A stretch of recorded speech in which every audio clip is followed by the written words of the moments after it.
Are you considering watching Outlaw King on Netflix? This is a brand new Netflix original movie. It was released in November 2018 and it has great promises.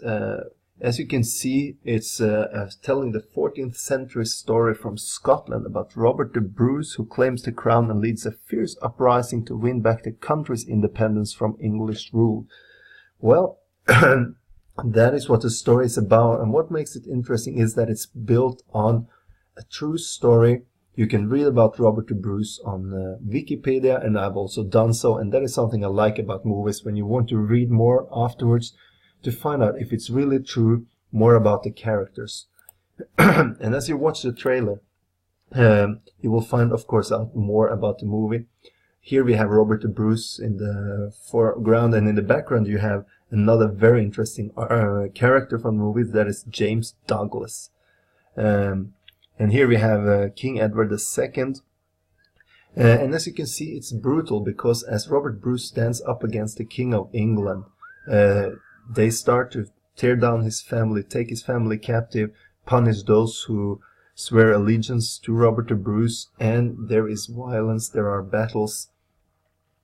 And that is exactly what you would expect from such a movie as this. And the movie starts with a truce between the English king, or the King of Wales, King Edward I, and the father of Robert the Bruce. But when Robert the Bruce is going to pay taxes to England, then they are celebrating the death of William Wallace by hanging up the leftovers of his body. That is too much for Robert the Bruce, and he decides to rebel and to fight for the throne and to become the new Scottish leader.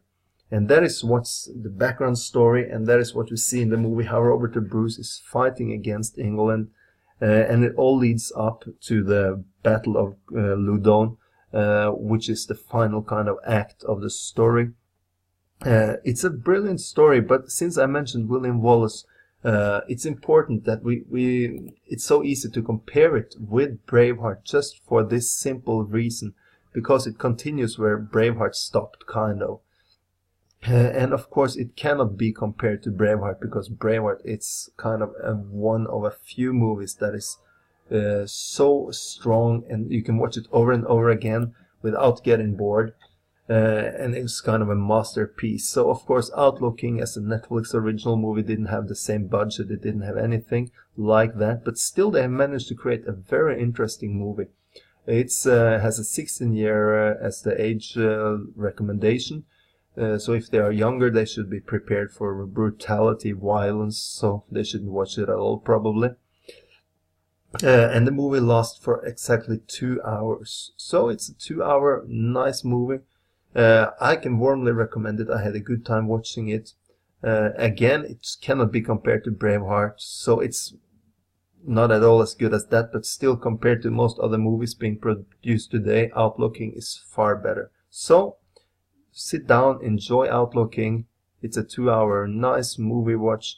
Grab some popcorn and read something about Robert the Bruce in Wikipedia afterwards. I believe you will have a good time watching this movie. So have a good time. Thank you for watching, and have a wonderful day, and do not forget to subscribe to the Netflix News YouTube channel.